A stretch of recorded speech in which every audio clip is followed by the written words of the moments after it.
It all started so innocently. My wife and I went shopping on Michigan Avenue. Jane was looking for a new outfit for our upcoming 25th anniversary. She found a nice dress and 2 pairs of shoes to go with it, but couldn't decide which pair to get. So I suggested we stop at Gibson's for a drink and ask our sister-in-law's opinion. Jane agreed. After 2 hours of shopping, she was ready for a drink, and it would be a pleasant surprise for Taylor since we hadn't seen her for quite some time. We assumed that Taylor, our sister-in-law, would be working today since she usually tried to take a shift on Saturday, saying that tips were always better on Saturday. Our son Paul was on a business trip last week, collecting evidence and information on a case he was working on.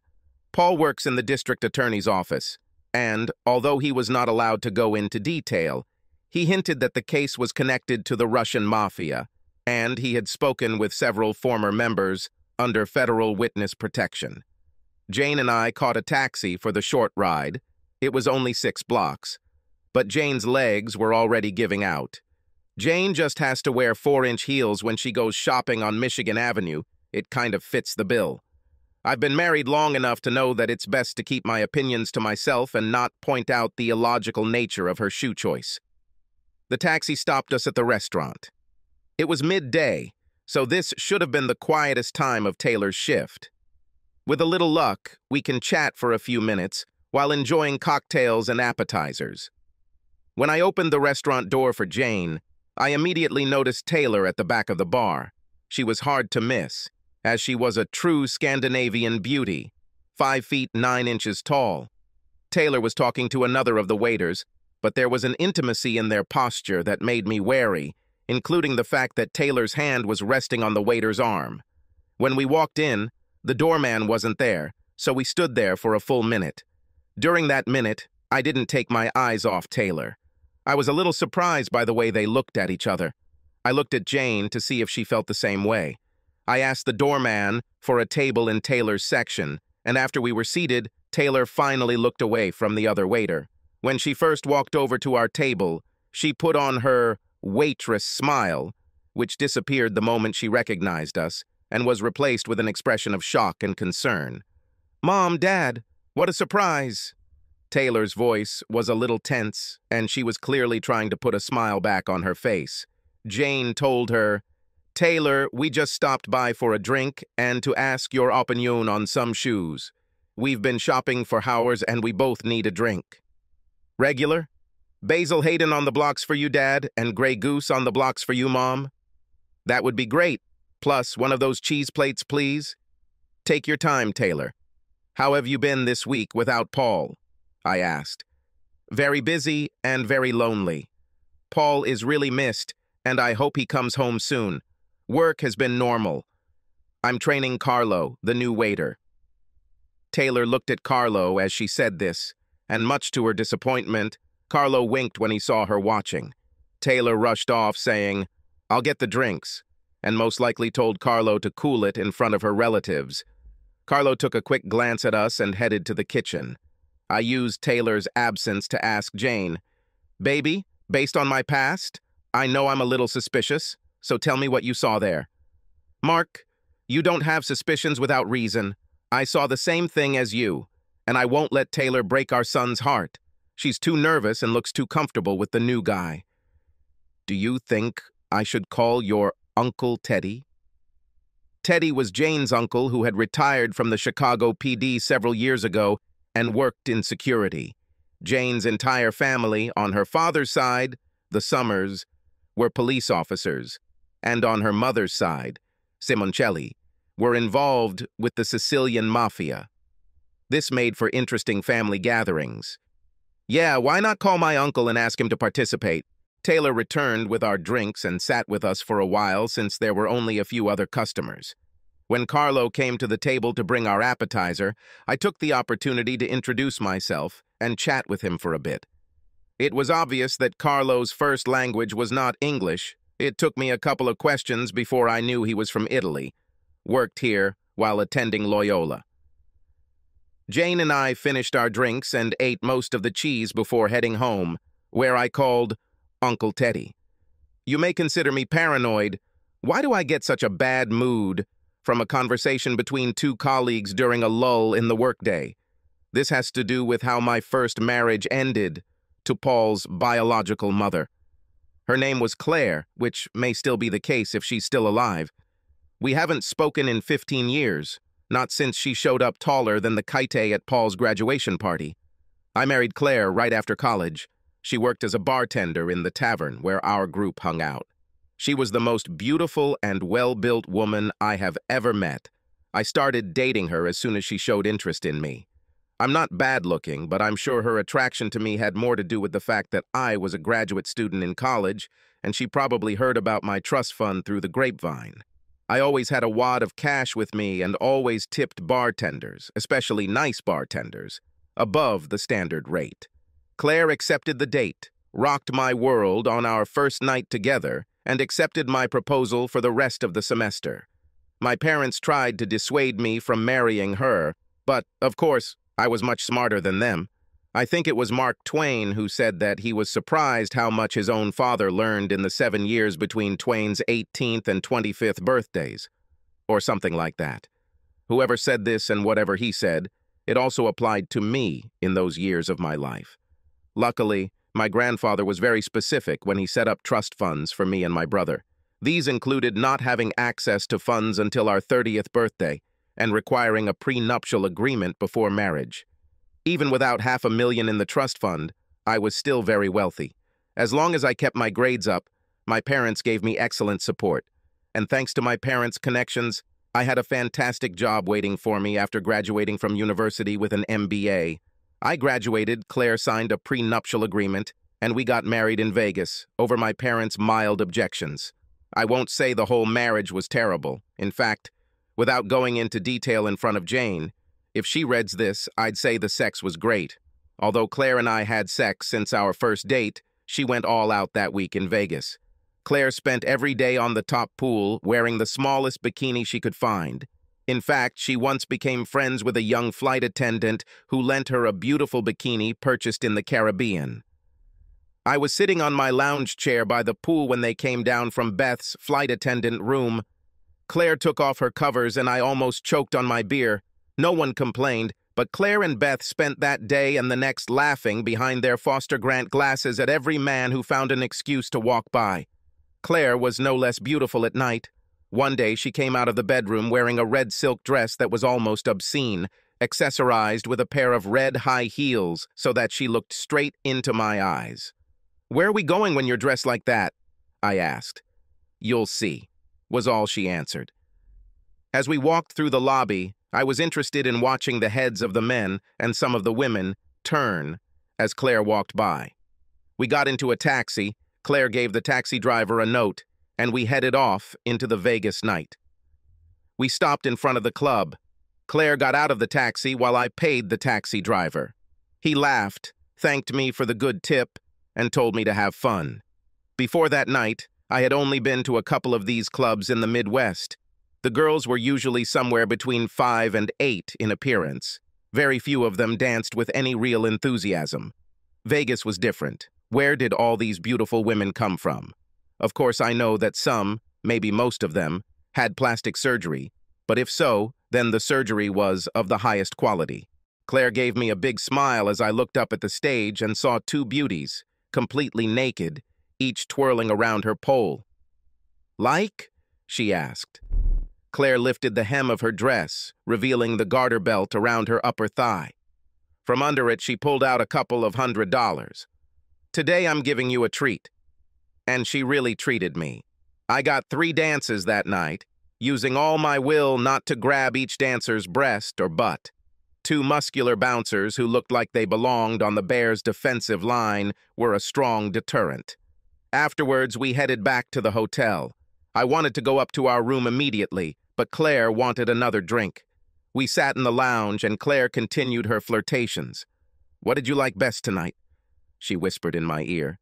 "You mean, besides my beautiful wife in the boldest dress I've ever seen? Or 2 naked women twirling around those poles with the grace of ballerinas? Damn, Claire, how long are you going to make fun of me down here? Aren't we rushing to the room after all this flirting? Who said I didn't have sex?" Claire said this while looking me straight in the eyes and playing with my thigh. remember when I went to the bathroom while you were getting your third dance? Weren't you wondering why I was gone for so long? Or were you so into that brunette that you didn't even miss me? What do you mean? I mean, my husband was having so much fun with that stupid brunette chick that he didn't even notice his wife left long enough to have sex in the men's room with that handsome black gentleman who was sitting at the next table. I struggled with Claire's confession. Did she continue to abuse me? Or did she really just cheat on me and abuse me in the first 4 days of our marriage? Oh, poor Mark. Your face tells me you want it to be a lie, but your reaction below tells me you like the idea. Like, really? I answered Claire honestly. If you ever cheat on me, I'll divorce you so fast your head will spin. Let's go upstairs. We'll give it a test, and if you fail, this marriage will be over before it even begins. We can get a divorce. Vegas is almost as easy as getting married. Claire looked torn but didn't argue as I took her hand and practically dragged her towards the elevator and then down the hallway to our room.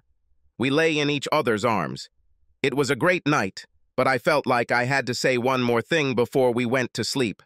I'll accept the flirting, but remember what I said. If I ever catch you cheating, it'll be over between us. I know it's not the most romantic thing a husband can say to his wife after making love, but Claire needed to know how I felt about cheating. It was most likely that night, or one of the mornings, afternoons, or evenings of our week in Vegas that we conceived Paul, because 6 weeks later, Claire held the pregnancy test strip in her hands, which showed a positive result. I was delighted at the thought of a baby, and Claire seemed happy too. At least she never said anything negative. We were financially secure with my income, so we agreed that Claire could become a housewife. Claire's pregnancy was uneventful. Paul was born in December, and yes, he was definitely my son. Claire wasn't a great mom, but she was a good mom to Paul. One of our big debates during the last trimester of Claire's pregnancy was about breastfeeding. Claire absolutely refused to even consider the possibility, and after all, you can't force a woman to breastfeed her baby. After Paul's second birthday, Claire wanted to go back to work. Her only qualification was as a barmaid. As a compromise, I insisted that she not work in cheap bars or dating places. She had to find a job in a decent restaurant. Otherwise, it was unacceptable.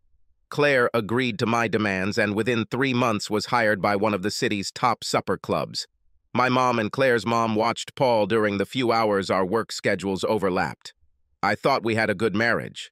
I really loved Claire and thought she felt the same. Once Claire started working, there were no obvious signs of problems. We spent less time together, but I thought it was temporary until Claire got pregnant again. Unfortunately, there was a snake in the grass, and his name was Neil. Claire and Neil worked together in a restaurant. I met him a couple of times while sitting at the bar, which I did from time to spend a few extra hours with my wife.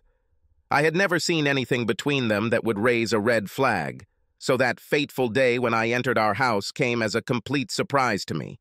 The house was spotlessly clean, and the aroma of my favorite dish filled the kitchen. I kissed Claire and high-fived Paul. "What have I done to deserve this?" I asked. Claire's response was like a blow to the chest. "Mark, there's no easy way to say this, but I'm leaving with Neil tonight. We're going to California. Neil has a role in a TV series, and he wants me there with him." I can't say for sure, but I think I just sat there for a few minutes looking from Claire to Paul. Finally, I came out of my stupor. "You won't take Paul away? God won't allow it. Paul stays with you. He'll be better off here with you and our parents. There's no way I can take care of him while working there, and Neil has no interest in being a parent." I lost control and started screaming. "You're a fucking bitch! How can you do this to us? How can you walk away from me and your son? What the hell did I do to deserve this?" "You didn't do anything, Mark. But I knew from the first time I had sex with Neil that it was over between us. You always said you'd divorce me if I ever cheated on you." At that moment, I realized that our almost 3-year-old son was being subjected to the most filthy language from the mouths of his parents. Paul sat at the table looking scared. I took him, sat him in front of the TV, turned on a Disney cartoon with loud volume, kissed his head, and returned to the kitchen. Claire didn't move. "What's so special about this guy that you have to leave your family?" Don't go into that territory, Mark. You don't want to know. I restrained myself enough not to scream. No, I want to know. You never expressed dissatisfaction with our sexual relationship. You never complained. What is his secret trick to steal wives from their husbands? Mark, this will get you nowhere. I withdrew half the money from our accounts, and I have 2 bags in my car. I won't need winter clothes in Los Angeles, so just donate them to charity or something. I'll let you know where I'll land in Los Angeles, but you still have my cell phone number in case of an emergency. I was still in shock and didn't have time to grab the stone from her left hand before she entered the TV room. She hugged and kissed Paul and immediately walked out the door. The next day, I woke up my foggy brain and began to disconnect from our life, canceling credit cards, closing joint accounts, and contacting an attorney to begin divorce proceedings. Claire was in Los Angeles with Neil. A few months later, my recovery slowed down a bit when I saw this asshole while channel surfing one night. I was wondering how Claire dealt with the fact that Neil's character was in bed with some beautiful actress, and they were simulating sex. I didn't deal with it well at all. Then I realized that Neil was in bed with some blonde actress who might be Claire's twin. Talk about bad timing. I turned off the TV, poured myself 3 fingers of bourbon, and sent my thoughts of bad karma west to Los Angeles. I also enrolled Paul in daycare, which he could attend during my working hours. Claire's mom offered to watch Paul for free, but it made me so angry that I angrily refused. I allowed her parents to take Paul on day trips on the weekends, but I never let him stay overnight. Call me petty, but they raised Claire, and I somehow came to terms with my actions based on Claire's betrayal. My mom and dad didn't come straight out and say, "I told you so," but they took a perverse pleasure in what happened next. It seems that the father, in order to protect his grandson, has taken it upon himself to hire a private detective in Los Angeles to keep an eye on Claire and Neil. It was then that we learned that they regularly use illegal substances. He also documented their parties. A private detective made sure the couple was arrested. It was only a misdemeanor, but the conviction and sex party photos would be enough to paint Claire as an unfit mother if she ever changed her mind and tried to win Paul back. It was at Paul's kindergarten that I met my second wife, Jane. Jane worked as a school teacher and took a special interest in Paul. As might be expected, Paul had difficulty adjusting to the divorce and near-total separation from his mother. Jane's patience and guidance helped Paul overcome his emotional reaction to her rejection. I gradually got to know Jane through our weekly half-hour conference to discuss Paul's progress. Naturally, as the weeks passed, Jane and I started talking about ourselves. Jane began asking me questions to gauge how I responded to Paul's problems. One afternoon, I turned the tables and simply asked, "What about you, Miss Summers? What motivates you?" Jane scolded me briefly. As a teenager, she developed a tumor that required surgery and left her unable to have a child. After graduating from high school, she seriously considered becoming a nun and was actually a novice for 6 months before returning home to attend college with the goal of becoming an elementary school teacher. Halfway through her first grade, she changed her mind about focusing her studies on preschool and has worked at the school for the past 6 years. I decided to go all in. What about social life? Are there any serious guys? Jane looked at me and didn't answer, as if she was wondering how to react to my intrusion into her privacy. Oh, I thought to myself. Here she tells me that she prefers women or just doesn't like men. But instead, Jane smiled. I dated, but I never had a long-term serious relationship. There was one boy in college, but he really wanted to have kids, and that became the elephant in the room. I was inspired. Could you let me take you to dinner sometime? It would be nice to get to know you better and thank you for all you have done for Paul. Seeing Paul smile and laugh is all I need. But if you want to have dinner together, then the answer is yes. A beautiful friendship began that Friday over dinner that blossomed into a beautiful romance. Paul loved Jane. My parents loved Jane. I loved Jane. But most of all, Jane loved Paul and me. We got married within a year. Over the next few years, we heard less and less about Claire, and finally I asked Claire if Jane could adopt Paul. I flew to Los Angeles with the documents to discuss this in person. It was the first time we'd really talked since the night she left, and I took the opportunity to get some answers. Tell me why, Claire. I can't believe you left that night. I'm sorry I hurt you so much. We got married too young, Mark. Or at least I was too young. You know, I was wild when we met. I thought our love would change me, but it didn't. And then I had a baby, although I'm still struggling with the whole forever thing. It was too much. I thought work would help, to get away and be with adults. But Neil showed up and I screwed up by letting him put stars in my eyes. I didn't say a word while Claire spoke, but she saw the pain in my eyes. You really shouldn't be sad, Mark. You and Paul will be better off without me, and much better off with Jane in your life. Claire and I talked for another half hour.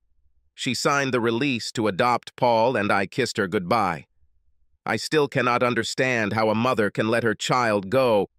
I think illegal substances had a lot to do with her downfall. However, we were all shocked by the level of her background when Claire showed up at Paul's graduation party.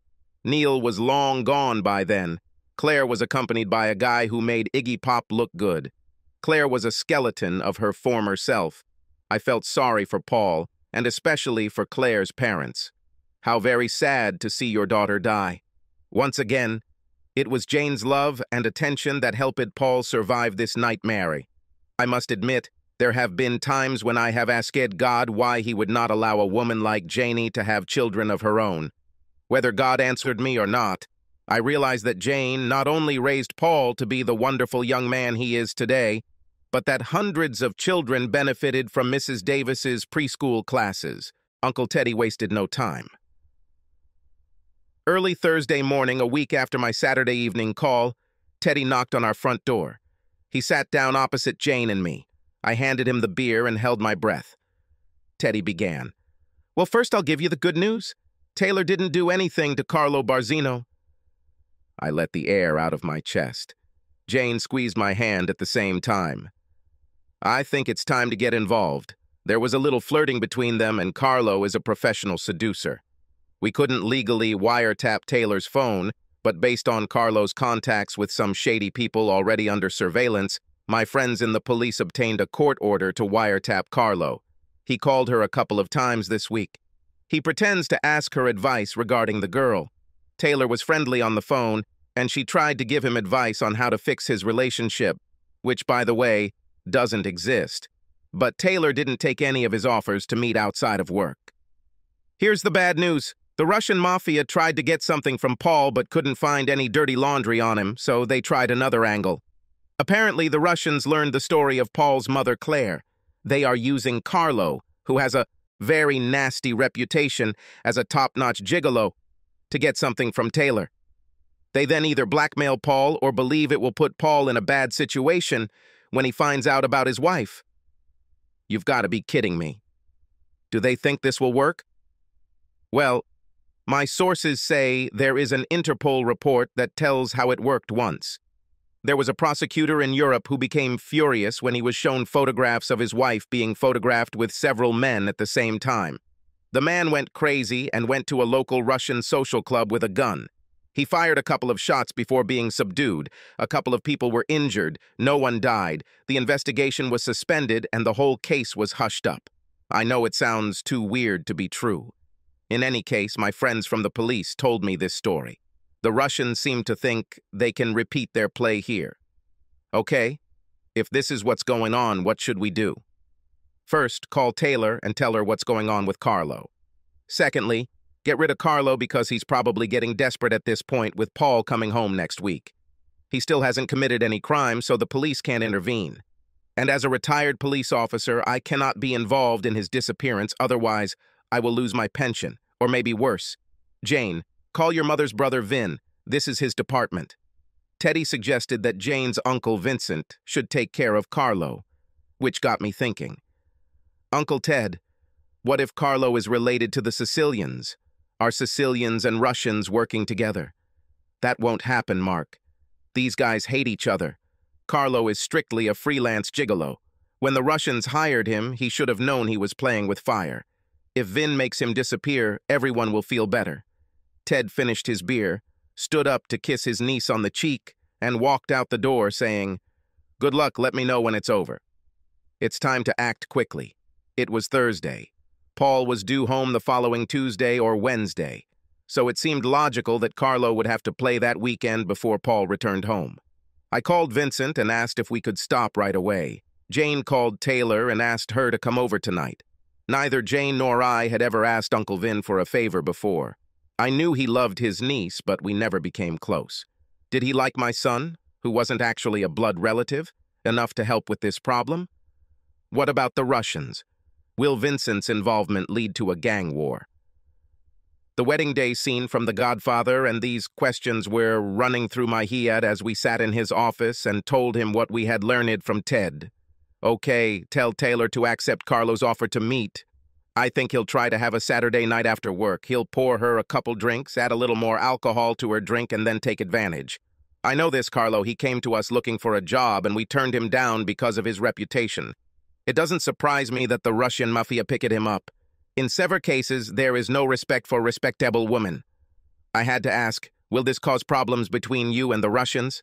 No, that's why they use an outsider. They think we're too stupid to connect the dots between them, Carlo and my great-nephew. When Vincent said, great-nephew, my eyes opened wide, and he caught the expression on my face. Mark, I know we haven't discussed this. You married my niece, the sweetest girl I know. If I were lucky enough to have a daughter, I would pray that she would grow up to be as beautiful inside and out as Jane. I looked at Jane, and she blushed. Vincent continued. And I would pray that she is lucky enough to find the love that Jane found with you and your son. I pay attention to these things. I know you two have something that few couples have, and I thank you for sharing that with my niece. Go home, talk to Taylor and tell her to meet that clown after work on Saturday night. Nothing will happen to Taylor, I guarantee it. With that, Uncle Vincent stood up, shook my hand, and kissed the top of Jane's head, hugging her. There was no doubt that both uncles loved her as their daughter. No matter how difficult it may be to approach Uncle Vincent with our request for help, the hardest part is yet to come. Taylor was supposed to come over this evening. She seemed more relaxed than last Saturday when we opened the door. She kissed us both and sat down to eat dinner. I hope this was a good sign. Jane took the lead. Taylor, I don't know how to put it better, but Mark and I were concerned about what we saw on Saturday. Is there something between you and this Carlo guy? Taylor reacted sharply to Jane's question. Mom, how can you think like that? Please, Taylor, I never insult your intelligence. Don't insult mine. It was obvious that you two were sharing a moment, even without any obvious physical displays of affection, when Mark and I walked into the restaurant, and you were too confused when you realized it was us to claim complete innocence. And even if you don't think you were in an emotional relationship, it was obvious that Carlo thought differently. Taylor burst into tears when Jane finished. I'm sorry, Mom. I'm sorry, Dad. I swear nothing happened except flirting. I was ashamed of what you saw on Saturday. I would never do anything to hurt Paul. Carlo tried to talk me down to meet him, and I constantly refused. I admit that during work hours I allowed him to flirt with me more than he should have. He has a knack for making it seem innocent. But please believe me when I say that this was never physical, and I never encouraged him to think that we could be anything more than friendly colleagues. Now it was my turn. Considering how upset Taylor was now, I needed to be careful with the next phase of this intervention. Okay, hold on, young lady, because you haven't heard everything yet. I told Taylor about the Russians, Carlo's real profession as a gigolo, the incident in Europe, and how she fits into this conspiracy. If I hadn't spoken directly to Jane's uncle, it would have been hard for me to believe it. So I wasn't surprised when Taylor asked if we were making this whole thing up to scare her to death. Jane, call Uncle Ted. Let Taylor hear it from him himself. With Uncle Ted on the phone, we watched Taylor become more and more upset as Ted confirmed what we had told her. When she hung up, I handed her a glass of cognac. Taylor took a long sip from her glass and looked a little better. What should I do now? Should I quit? I told her, no, but what we're going to ask you to do could be very difficult. First of all, and forgive me for asking this, do you swear There was nothing between you and Carlo? I'm very sorry, but it all depends on your answer. Taylor tearfully replied, Please believe me, Dad. From the day your son and I pledged our love to each other and became a couple, no one else has existed for me. If I were that woman, I would never have married Paul. I know how much he suffered when his biological mother left you two, and I couldn't claim to love a man and do that to him. I want what you two want, and my parents are lifelong partners with my significant other, and for me, that's Paul. Taylor, this means so much to me. With that in mind, if you agree, here's what we want you to do. We've hired a couple of private investigators to keep an eye on you for the next few days. We expect Carlo to ask you to meet him over the weekend, most likely after work on a Saturday evening. Accept his invitation. At this, Taylor started shaking her head in denial and looked at me as if I was crazy. You'll be fine, Taylor. Make sure it's a very public place to meet. No apartments or other private places. The detectives will be there. Even before you take your first sip, the detectives will be involved. I didn't tell Taylor that the detectives were actually connected to Uncle Vincent. If she guessed, she was wise enough to keep it to herself. When the detectives get involved, one of them will put you in a taxi, and you will be brought straight here. I also didn't tell Taylor that the taxi driver wasn't actually a taxi driver. It was another one of Vincent's employees. We didn't take any risks. As expected, Carlo called Taylor on Friday and asked if she wanted to meet him after work on Saturday. He tried hard to persuade her, claiming that he needed her feminine look after his girlfriend dumped him. He played on feelings, claiming that he was heartbroken and could not share his sadness with anyone other than Taylor, since he respects and appreciates her. Being Italian, he said he needed to know why American women didn't find him worthy or attractive. Taylor did her best to sound sympathetic and agreed to have drinks with him on Saturday after work. Taylor showed up to work late on Saturday, having missed the first half of her shift. She told us that she couldn't muster the strength to work side by side with Carlo for a full 10 hours. At 11 o'clock in the evening, Taylor's taxi pulled up to our house. She came in, sat down on the sofa, and began to cry, hugging Jane. With luck, this ordeal is over. On Sunday afternoon, we went to Jane's parents for dinner. I wasn't surprised when Uncle Vin showed up. I smelled lasagna and garlic bread in the oven and saw 2 bottles of Sicilian red on the table. After dinner, he invited Jane and me to the back porch. As Uncle Vin enjoyed his cigar and we all shared the afternoon strega, he told us that everything was settled. It appears that 2 associate members convinced Carlo to leave the bar after Taylor left. I'm guessing the guns and threats were part of the persuasion, since none of the other bar patrons were paying attention. Carlo was taken to a storage room and sang like a canary while being recorded on video. Carlo laid out everything, including where he was going to take Taylor. The other 2 associates went to the hotel room, where they found the 3 villains waiting for Carlo and Taylor. The room had 2 cameras set up on tripods, ready to film the event. Taylor was a very lucky girl that night. Taylor stayed with us until Wednesday when Paul returned home. It was an emotional night. Paul was told everything except Uncle Vincent's involvement in Carlo's disappearance. Paul is a member of the judicial system, and some things cannot be disclosed. We stated that Carlo likely left town to avoid facing the wrath of the Russians over his failure to seduce Taylor. We knew Paul was smarter than to believe it, but he was also smart enough to know when not to ask questions. Taylor held her breath as she told Paul about the flirting that happened between her and Carlo. How innocent it was. The moment was greatly lightened when Paul said that if every couple got divorced because of some workplace flirtation, few marriages would survive.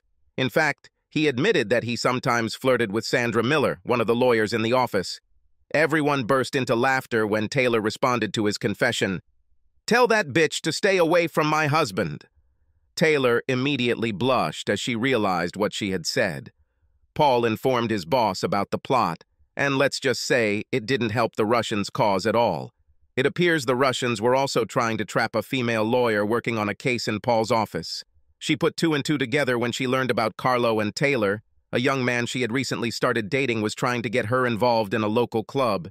It was too much of a coincidence, and she immediately left him. The full might of federal, state, and local law enforcement agencies was unleashed on the Russians. All of Paul's colleagues were very negative about what the Russians were planning with two of their own. And if that weren't enough, it seems a certain Sicilian we know sent a message that if his nephew or his nephew's wife were harmed, all arrangements would be void. At our 25th anniversary, I saw Teddy and Vincent talking in the corner. I didn't bother them, but I would be interested in hearing this conversation. Taylor soon quit her job. She spent time preparing the nursery and volunteering at the daycare. We were surprised to learn that she was pregnant with twins. The twins were born last month, and yes, they are definitely my son's babies.